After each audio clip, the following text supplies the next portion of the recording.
Lagay na tayo ng Donya olive oil sa pan. Saka natin gigisayin sibuyas at bawang.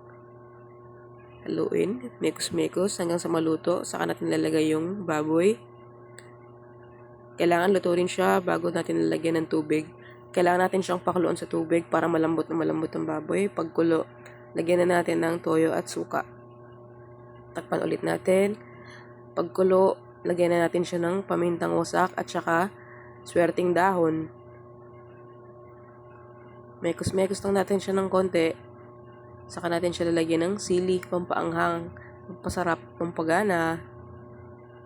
Takpan ulit natin.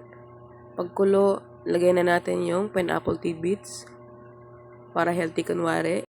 Mekos-mekos lang natin ulit. Tapos takpan ulit natin para pakuluan. Pag open, pwede na yan.